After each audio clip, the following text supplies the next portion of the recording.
Well, folks, welcome to one more edition of Politics and Random. Egberto is your host. Thank you so kindly being part of the show. We're going to have a great show for you today, as usual. Anyway, how are my peeps doing? Welcome aboard. Yvette Avery, Herod, our beautiful union specialist, Melanie Keelan from Barcelona, Spain. ¿Cómo estás, mi hermosa? AVQ, how are you doing, my brother? Welcome aboard. Let's see who else is in the house. Come on, guys. Type your names up so I can salute you. You know that's what I like to do. Make sure everybody is represented, like we say. Represent. Let's see. Audio, video, good, great. Love to hear that. Love to hear that everything is working fine. All right, Rudnan starts out with LA Times. Why desert golf courses and artificial lakes remain untouched by the Colorado River crisis. Can't have golf courses in the desert during a mega drought. The states are restricting home usage but exempting large businesses is a corrupt injustice. When the federal land management comes to regulate water usage later this year, golf courses are on the top of the chopping block, along with unsustainable farming practices. You know how it goes here. It's not about the people ever. It's business first, you know. I tell you, I went to an online conference, and what they tried to bring is they brought right-wingers, middle-of-the-roaders, slightly right, slightly left, and lefties like myself to talk. And we started talking about what America needed and the things that America need. Welcome aboard, Lee Grant. Welcome aboard. And it was interesting because the first thing the right-winger and the guy from the middle right asked was, how will it affect business? In other words, a policy change that helps people. His first question did it help them enough? It wasn't, do we need to do more? It wasn't, we should have done this a long time. His first question was, how will it affect business? Only concern. And we have learned to accept that mentality. I got a call in from somebody today on KPFT. Most of the calls were positive. Even those that didn't completely agree with me were positive. But this guy called in and he wanted to hit me up on Venezuela and all these things as if it had anything to do with what I want or anything. But I thought it was interesting. Because I'll probably see if I can cut that out to show how indoctrination actually works. Because this guy was only interested in how it's going to affect this, or he completely misunderstood the human part of policy. He completely misunderstood that what people like myself and most of you stand for is, we think about humanity first. We think about people first. And then we create a structure around humanity so that business can serve humanity, not the other way around. It is almost like that's the difference between slavery and a free enterprise system, right? You are there as cogs to support the business. That's slavery. But we have it all kind of different names that we call it now. Or we have humanity and we have the environment that business can flourish, but that does not affect humanity. And it's possible if we simply worked at it. It's possible. It's possible. It's possible. Anyway, how are my peeps doing? We're still a little bit scant on people. I don't know where everybody is. Even our YouTube channel is not flourishing with a whole bunch of people yet. Go ahead and give me those likes on Facebook and those likes on YouTube, please, because we're really down. I don't see a lot of numbers right here, right now. I don't know if our email went out yet. I don't know if all our messaging went out, but we have to get. All right, the email just fired. The email just fired off. Okay. Anyhow, E2247, welcome aboard. Anyhow, I tell you what I'm going to do. I'm going to start with Chuck Todd, that piece that no. Let me go ahead and start with the guy who got shot. Because here's the deal. It was asked to Eddie Glaude, is there anything the victim can do to reduce the chances of what happened to Tyree Nichols? Is there anything that one could do? Even if you're innocent, etc., what can you do to stop what Tyree said? And I want you to listen to Eddie Glaude. I love Eddie Glaude because he gets to the core of the issues. Listen to what he had to say, and then we'll take it on the other side. Because if we don't fully understand what Glaude is saying here, if we don't fully get it, as things have been repeating since Rodney King, before Rodney King, and after Rodney King, they will continue again. I really love the way Eddie put it. Check it out, and then we'll take it on the other side. Other thing that we have done, from trying to reform a system that doesn't want to be reformed, is we've put a lot of the onus on the victims themselves, right? There's been a lot of talk about the talk, the conversation that parents have to have with their young black children or brown children about how to behave when the police stop you. And what is so chilling about this video is you hear Tyree Nichols in a very calm voice. I'm just trying to get home. You guys are doing a lot right now. The police are acting in fury. And here is someone who is running the playbook that any parent would have their child run, which is stay calm, don't be antagonistic, don't be aggressive, do what they say. And he died anyway. There's nothing about the talk that could save my son if he runs into a cop who's having a bad day. There's nothing that could save him. There's nothing he could do that could turn that cop down, just like we saw it with Tyree. I mean, he even spoke calmly. Okay, I'm on the ground.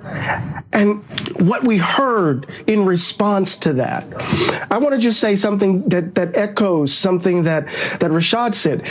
And I want to put it in a phrase. Diversifying evil doesn't change the meaning of the noun. Diversifying evil doesn't change the meaning of the noun. You could put black faces in these institutions that are fundamentally corrupt at their core. It doesn't change the fundamental nature of the institution. This is what Baldwin was writing about it, the evidence of things not seen in 1987, when he was trying to come to terms with all of these poor black babies being killed in Atlanta with a black mayor and a black chief of police and the city too busy to hate. Right? So you're right. There's nothing I can do as a parent to protect my child from organized state violence in that way. And don't put it on me. Don't put it on us, right? In some sense. But we have to name it for what it is. I'm sorry. We have to name it for what it is. And, you know, it is interesting because a lot of folks were made aware of the talk, right? The talk that I had with my daughter. You know, we're in Kingwood, Texas. And my daughter, most of her friends out here in Kingwood were white. And I remember when she's going out, making sure to tell her that she cannot do the same thing that they may do. Her behavior cannot be the same. And, you know, even though she didn't want to hear it, she knew she had to listen to it. And that is because, you know, it's so very few people believe it until they see it. The two different justice systems that we have in America. You know, as I planned my earlier show today, it's interesting because the show at KPFT, I started with gasoline, which wasn't on the subject of the show, but the gasoline subject just took the show over. And so we had a whole talk on gasoline and nationalizing the oil industry and all that kind of stuff. And we didn't get to go in depth onto what I wanted to talk about when it came to the police officers, etc., right? And it's amazing because, let's see, I guess when you vilify cops, fewer people will want to be cops. So cities are forced to hire substandard individuals. We don't vilify cops, Lee. Cops vilify themselves. I mean, you have a different experience with cops than people of color have, than I have. I mean, from the time I came to this country, I was the most respectful person to cops altogether because I tried my best, my absolute best, not to have any interaction with cops. Because what you heard Eddie Glaude speak about is actually true. And when he talk about you can't try to diversify an institution that is inherently corrupt and evil. And I'm sorry, it is true. I want to see a cop if somebody's attacking me. But my fear of seeing a cop when somebody's attacking me is that the cop will turn and be one of those attacking me as well. As crazy as that sounds, I can tell you many friends who that has actually happened to. In other words, they call to report a fight between two people and the person who turns out getting arrested is exactly who called the cops. And the reason why is when we talk about systemic racism and when folks don't want to talk about that, guess what? It is really true. And people say, well, look, those were 5 black officers. Let me give you an interesting fact that very few of you have yet to know. Because I was going to talk about that. I tell you what, let me read what I said was supposed to be on my show this morning that wasn't. I said, why Memphis acted so fast on Nichols' murder. And let me put that on the screen. Let me get that on the screen. This is my Substack. You can read the entire Substack at politicsandright.com/newsletter. Politicsandright.com, that's newsletter. This is a newsletter I sent out before the show today.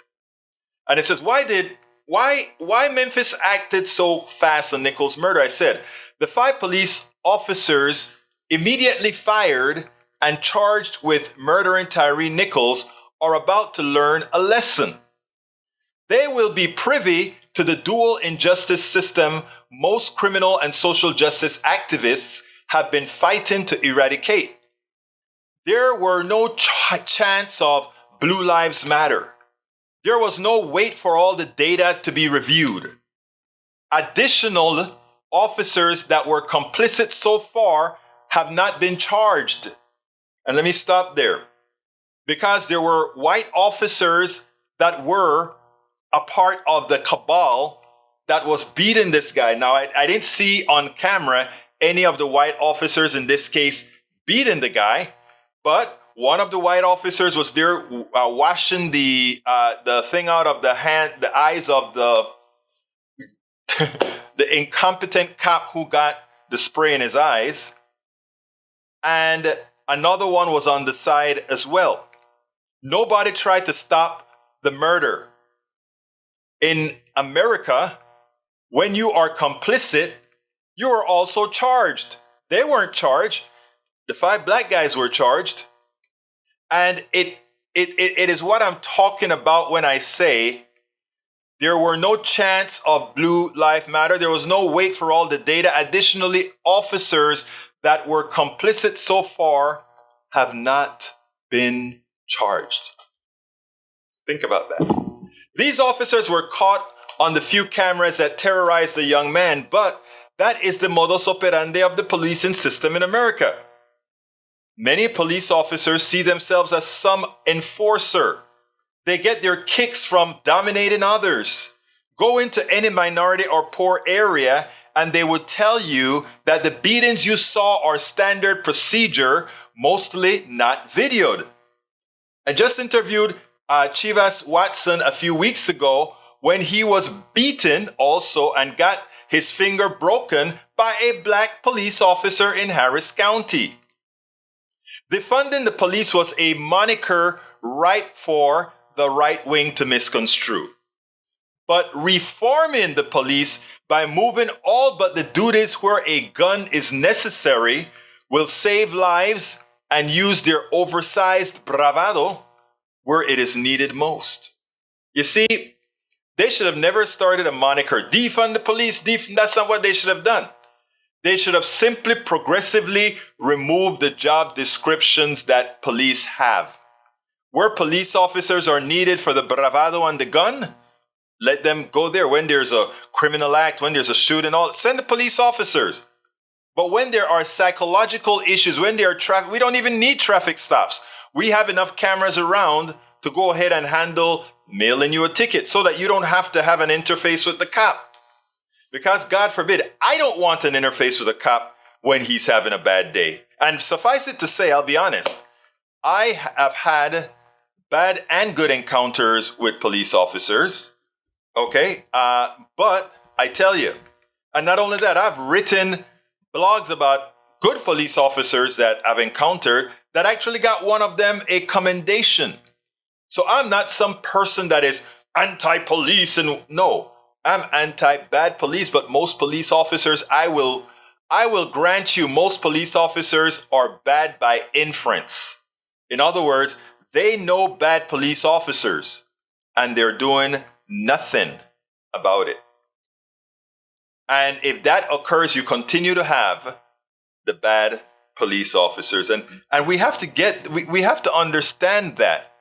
We really need to understand that. You know, I want to go ahead and pull up, what is it? I think I called it, I can't remember. Let's see. I think it was police, and let me do a search here because I want to show you all to be sure. KPFT police. Let's see if that'll bring that article up, because a lot of folks. Oh, here it is. Here it is.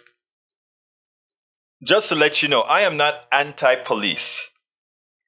The last night I had this encounter with a Houston police officer. I put that on the screen. This is the epitome of a good police officer. I wrote this blog and for this police officer, and you see the picture with me and the police officer, because he stopped me. And by the way, he did stop me for driving while black, okay? Because what he said I did,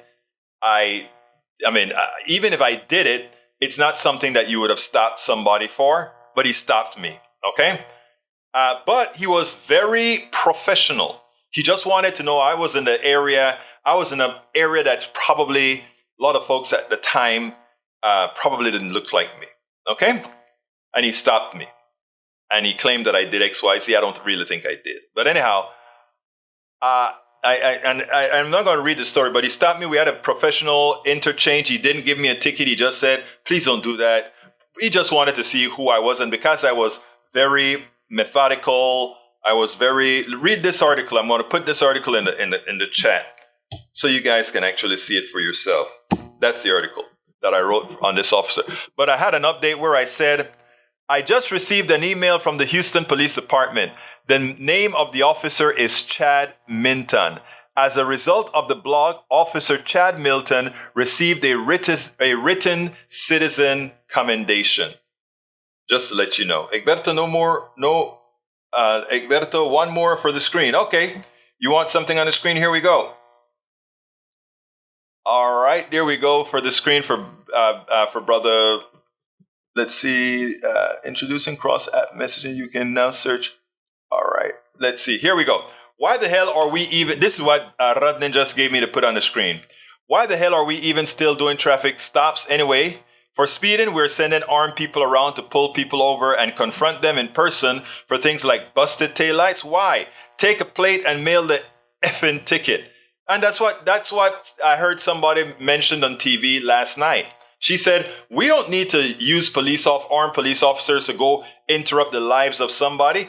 Go ahead and take a picture and send them a ticket. That's all you need to do. All right. Saludos. Roberto Lewis, welcome to Politics Done Right. Lee Grant, welcome to Politics Done Right. E2247, welcome to Politics Done Right. We also have from Lee Grant, he says, I guess when I read that already. No, we're not vilifying cop. We're just calling things out the way they really are. And here's another one from El Señor Rudnin. White Americans, the talk. African Americans, the talk. The birds and the bees for Houston boys and girls, actually, because I had to talk with my girl. It is about exactly. Thank you for that one, Rodney. You know, instead, there are some people that refuse to accept that some of us of a certain hue must have the talk, right? And instead of trying to see things through our eyes and see the reasons we have to do this, they try to make an excuse for the police officers. Please don't. please don't. Accept what we're telling you occurs to us, often behind closed doors, often away from cameras. We have to live it. Not because you don't see it, because that's the intent, for you not to see, but we live it. And I'd like one of you that constantly harp to just come and say, could you please tell me your experiences? You should try that sometime. All right, Lee Grant says, I heard the 5 black officers were tools of white supremacy. Yes, they are. There's absolutely no doubt about that, Mr. Grant.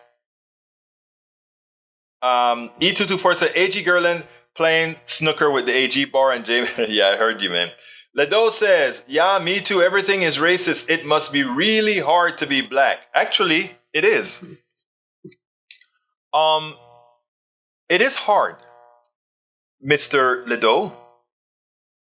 When you have to change, you always have to try to not walk into the undeserved or unwarranted fear. When you go into establishments, you always have to watch your tone, because when certain tones come out of you, it is threatening. But if it comes out of you, Ledo, you're just being aggressive. You're just being, hyped, heated. Comes out of me, I tell you a story, and this happened with a friend of mine. I was doing Politics Done Right, and believe it or not, it was on this issue as well. It was on the police issue. Somebody, I think it was when Michael Brown got killed. And when Michael Brown got killed, it played a number on me. And I think I had an extra show or something, an extra Politics Done Right show when it just happened. And, at the time I was the president of the Kingwood Area Democrats. Was it? I think it was the Kingwood Area. I think that's what it was, if I recall correctly. But I was at some organization, and, people would call in, and I was really hitting hard. This is what happened, and this is, I was really into saying how disappointed I was, how mad I was for what happened to Mr. Brown. And this good friend, she's from the Kingwood Area Democrats. After the show, she called me, concerned. And she said, Egberto, why were you so angry? Why were you so, she said, that's going to scare people or something like that, she told me. And, I'm listening to her and I'm smiling, right? And I'm like, that didn't sound like Rush Limbaugh when he goes off on a tangent. I didn't sound like any one of that, because what I did is I went and replayed the piece of the video, right? And in my mind, I'm saying that is how ingrained things are. This is what systemic racism. She's not a bad person at all. But she was happy with me as a very docile Egberto, one that would, pretty much just, if you listen to me on KPFT when I'm on air, people can tell me just about anything, and I'm just one way all of the times. I don't get excited or anything like that. But God forbid that I get excited. And when I am talking about me as a Black, Latino, Caribbean dude, I'm talking for every person of color here. You're either an angry Black woman, an angry Latina, or something of that nature, because you're wanted to put in a box. And by the way, it's not only your white counterparts that evaluate you that way in certain circumstances. It's even the cops. Like you saw the video with the cops who attacked this guy. They went out there ablazing. They opened the door and dragged them out of the car. They were, and I have videos where there are white folks driving the car, cussing at the cops, and they come to the car and you don't see the same behavior in the aggregate. I'm not saying it never happens. I'm saying in the aggregate, you don't see the same behavior neither by black cops or white cops. And that is because the humanity of some is more respected than the humanity of others. And until we accept that reality, we can't change. You have to first accept that that's the reality. And when you accept that, then we can work on our hearts to make the change that needs to be changed. Lee Grant says there are some protests and destruction this weekend, but it was tempered by weather and the black cop effect. It's not the black cop effect at all. People are more upset at the black cops than they would at a white cop who did that because, as it turns out, it shows how diseased the police system is. So that was a wrong conclusion, my dear brother Lee Grant. Eric A. says inferences are being mentioned here. Calculated inferences. Daniel Edo says it's best to riot for fake racism in the summer. Wow. Of course, Daniel. Hi, Peggy Lopez. How are you doing? Daniel Edo says you are an idiot if you think white parents don't talk to their kids about interacting with police. Egberto lives in a world with boogeymen around every corner. One has to wonder at the mental stress of it all. Oh my God, I'm so stressed out. Actually, I'm not stressed at all. At all. From the time I started doing the right thing as far as promoting good, not being a hyper-capitalist just dependent on money, I've actually been doing very well mentally. Economically is a different thing, but mentally it's been doing great. Good afternoon, Maywood. Peggy Lopez, good afternoon. Peggy Lopez says the blue uniform changes everyone to blue. Internally, within the blue shirts, they see color of the pairs, which each having their place. Again, but these black officers are going to realize two justice systems. They're just like the one in Minnesota who accidentally shot that white woman who jumped up to the car and he got scared and he shot her accidentally. They put him away. It was quick, just like this one here. It was quick. They arrested and took care of him quickly, just like this one here. Roberto Lewis says, I talk to my son and young soldiers every moment I have. I know, Lou, you're my brother. I understand. We know what we have to do, and you can't listen to those who, you don't really have to do that. That's not how it is anymore. No, it is. Lee Grant says, I wonder if there's something personal between the cops and Tyree. We need more info on this. I have no idea. It could be, but it doesn't matter, right? They are cops. It is like what I told a cop that I spoke to at KPFT. It doesn't matter what these civilians do. You are the professional. You are the one who should know how to behave yourself. Eric says evil is among us all and around, and the good has to rise above it for everyone. I agree. It was the chief that had a lot to do here, right? Of course. But we already established the fact that the institution of policing itself is a white supremacist system. It's an inherently racist system. I don't have to debate that. Just look at the numbers. That's all you got to do. You just have to look at the numbers. It's inherently racist. I don't speak about this a lot, but this particular time, this particular issue, it is essential that we get it. All right, enough of the police issue with Tyree. I feel for him. I feel for his parents.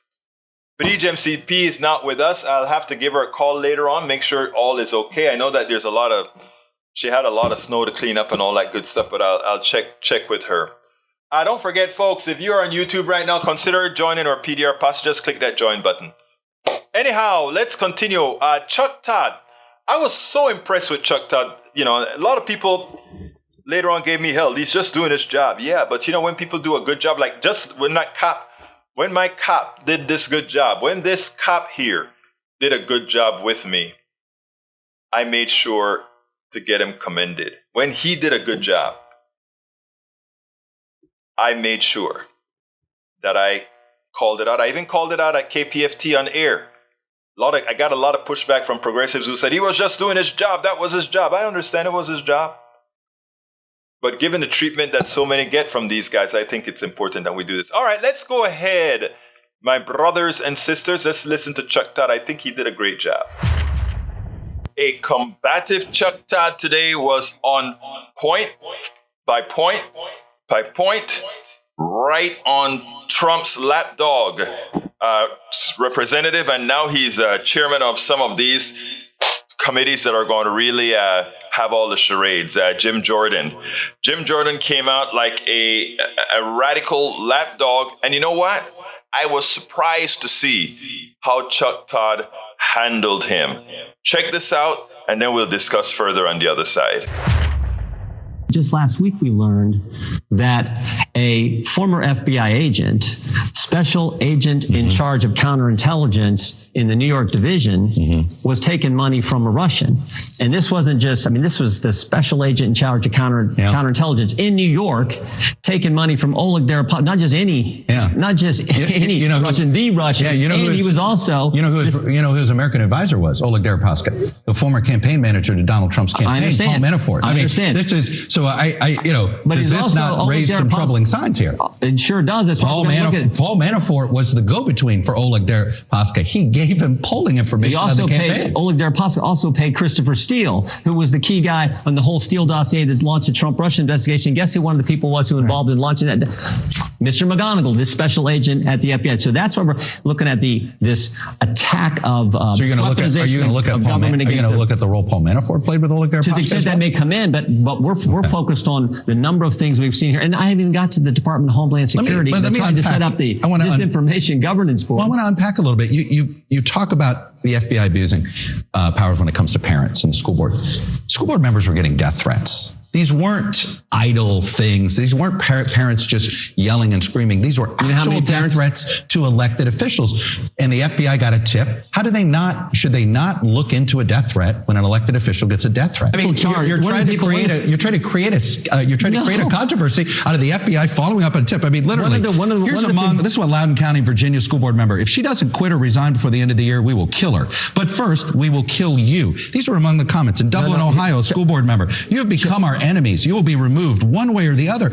Shouldn't the FBI investigate these things? One of the people they went to investigate was a mom, and they said because she's in the group Moms for Liberty and because they have firearms at her house, they go investigate her. You get investigated in America for that? They show up at your house? Now, you don't think that has a chilling impact on other parents? This committee is about protecting the Constitution, in particular, the First Amendment.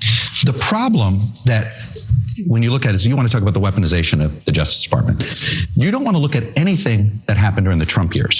He subpoenaed data on Congressman Adam Schiff and Eric Swalwell.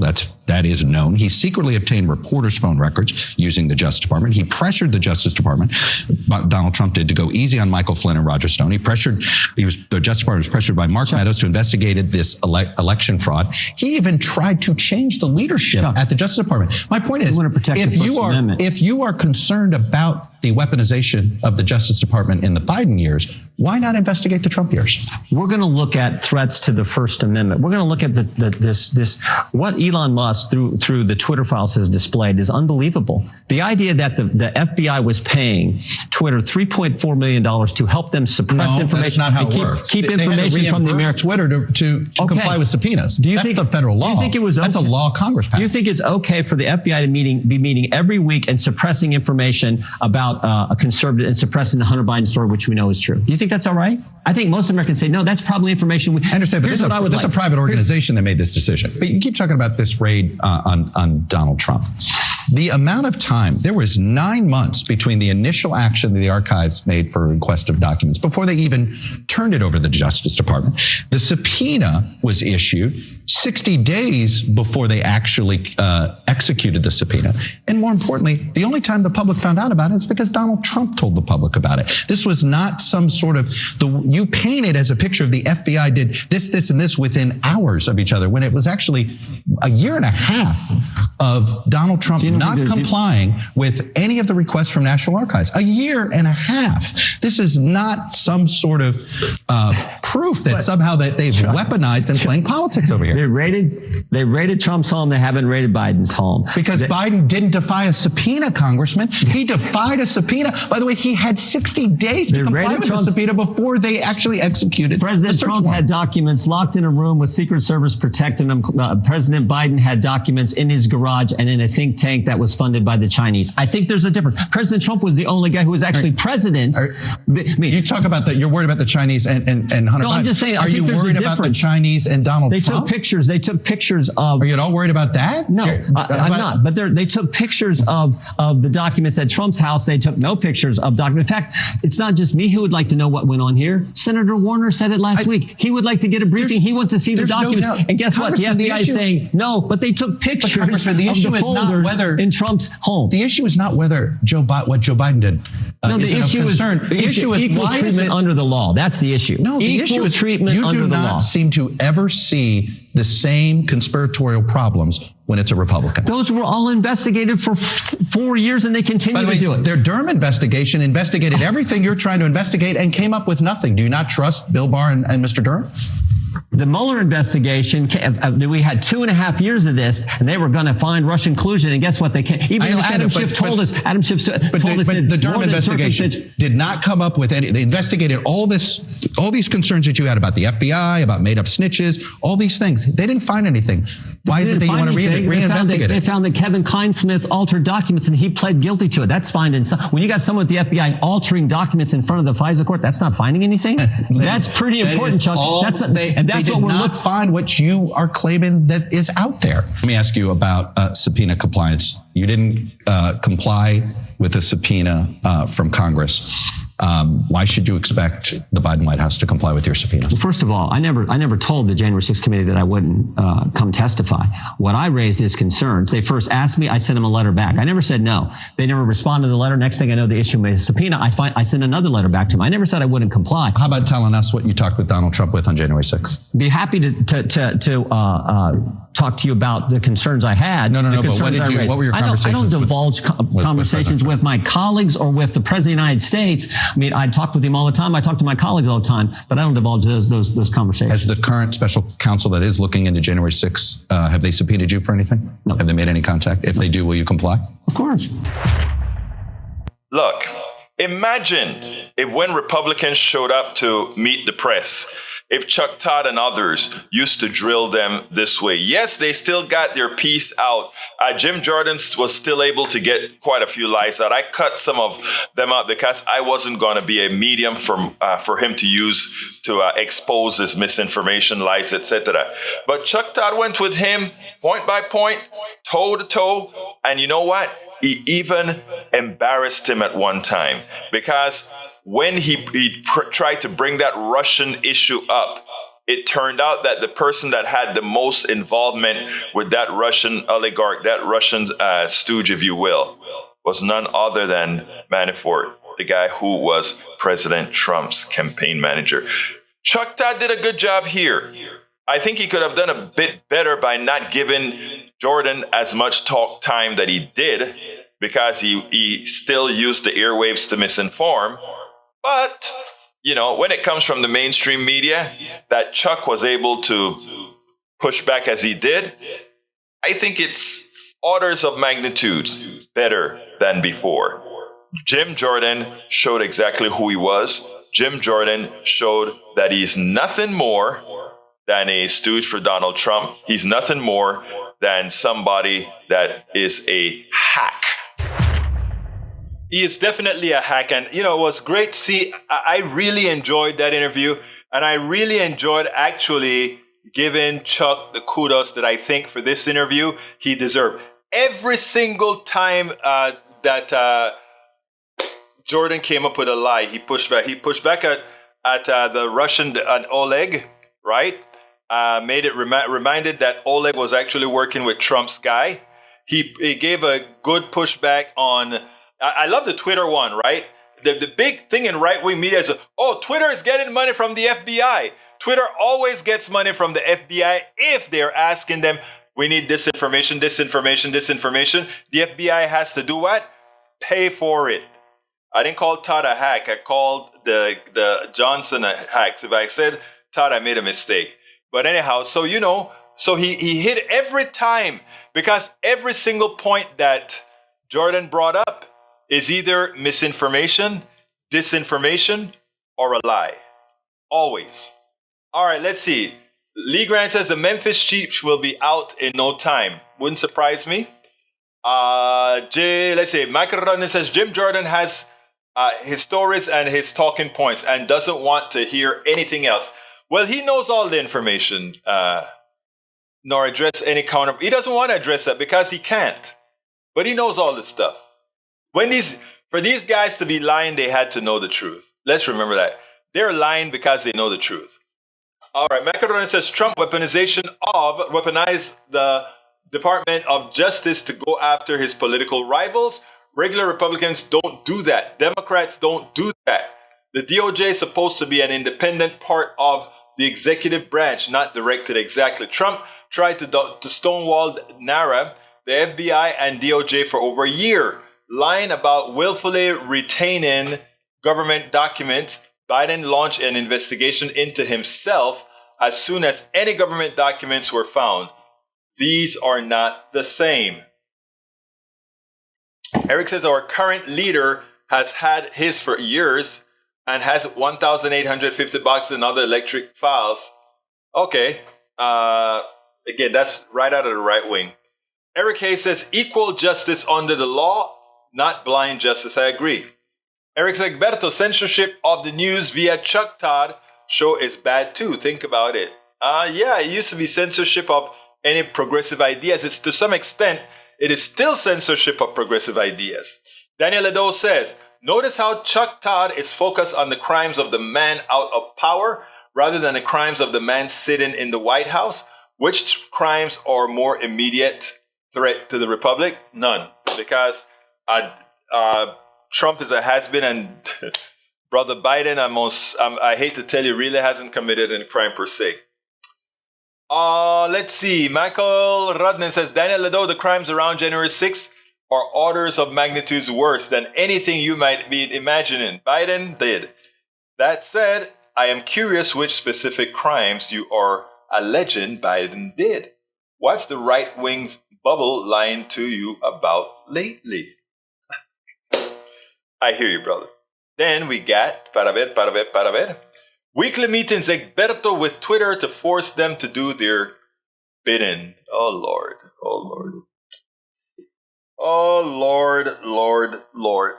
You know, I told a guy today that we're all indoctrinated, but some indoctrinations aren't, all indoctrinations are not the same, right?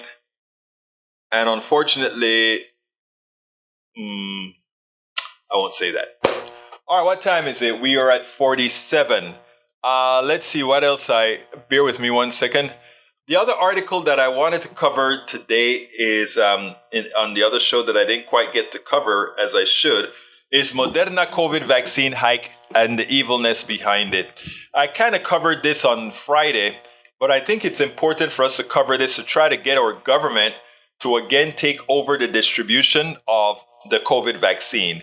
And I think we should make a military issue out of it. Let me go ahead and read and give you the lowdown. And it goes like this. The technology used to develop the Moderna vaccine was developed primarily with taxpayer dollars over decades. Now they want to hike prices. The following report from the KH a few years back says it all. The vaccines made by Pfizer and Moderna, which are likely to be the first to win FDA approval, in particular rely heavily on two fundamental discoveries that emerged from federally funded research, the viral protein designed by Graham and his colleagues, and the concept of RNA modification, first developed by Drew Weissman and Caitlin Carico at the University of Pennsylvania. In fact, Moderna's founder in 2010 named the company after the concept, modified RNA, Moderna, according to co-founder Robert Langer. This is the people's vaccine, said corporate critic Peter Maybar-Duck, director of Public Citizens Access to Medicines program.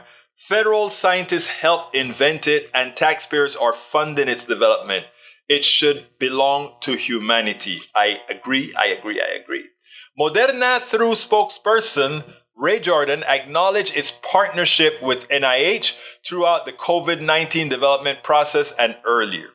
Now, that's from the article. Now, this is me. COVID is a vicious virus. Everybody who wants a vaccine should get one. It is a national security issue. So, a vaccine developed from taxpayer dollars and an excellent infrastructure should be paid for by our government, just like our military is. More importantly, parasitic corporations should not provide or should not profit from something necessary for national security. It costs $2.85 to manufacture the COVID vaccine. Moderna sold it to the government for $16 a shot. They sold it to the public for $26 a shot. Now they are proposing selling it to the public for $130 a shot. Wow. More than 5 times the cost to the people. Think about that. This is proof positive that healthcare does not belong in the for-profit domain. The inability people to pay and an evil corporation profiting off illnesses or preventing illnesses that kill and are highly contagious shows an inhumane and soulless system. I don't know about you guys, but I love humanity. I want to live in a humane system. That's why I'm doing what I'm doing. We are going to change it back to a humane, change it to a humane state as a humane living. All right, Michael Ronne, let's see. Eric Hayes says weekly meetings. I got that. Let's go to Rick Martinez. Welcome to Politics and Right, Rick Martinez. That Jim Jordan part that says equal treatment can say not doing it right, but I say this again. Yes, if each act same, Trump delayed, blocked, that lied, and then Biden didn't, so you don't get equal treatment. I think I get it. All right. Daniel Ledo says, so classified documents stolen from DC and stored in a garage is no longer a crime? Sweet or grandfathering that? Yeah, but it's a crime depending on whether it was done inadvertently or not. Trump made it clear he did it inadvertently. He did it assertively.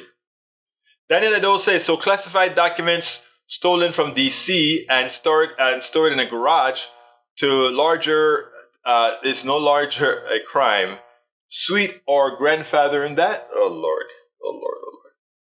All right. Lee Grant says, everyone here missed the fact I was on an Israeli attack on Iran this weekend. Keep an eye out.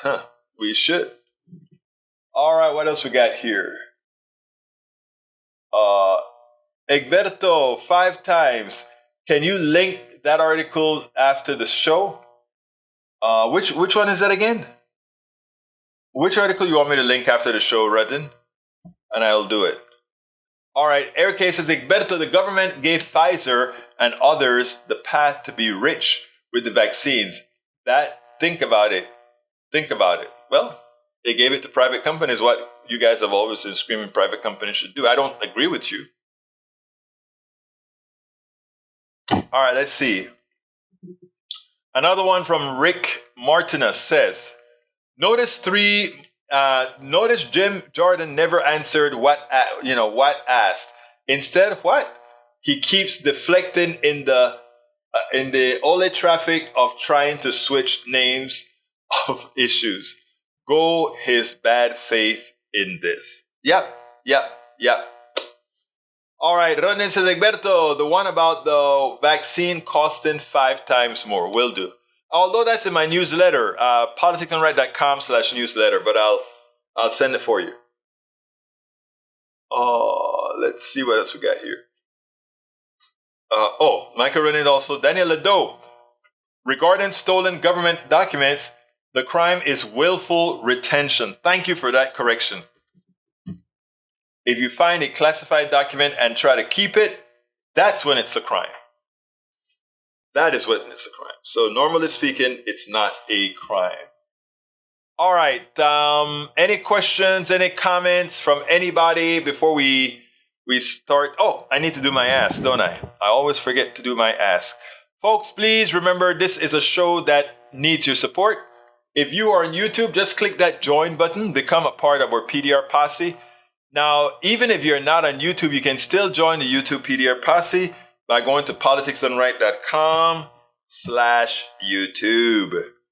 But that's not it. Let's see, where is it? Oops. Get back here. Get there. All right, let's pick that up. politicsdoneright.com/YouTube. Let me go ahead and put it in there. There we go. That's our YouTube channel. If you want to support us on YouTube, that's the link to support us on YouTube. If you want to support us on PayPal, the link to support us on PayPal is at politicsdoneright.com/PayPal. If you'd like to support us on Patreon, it will be politicsdoneright.com/Patreon. And of course, the Fils de la Resistance. I never know how to say that word right. Okay, so bear with me. You can find all the links on how to support us at politicsdoneright.com/support.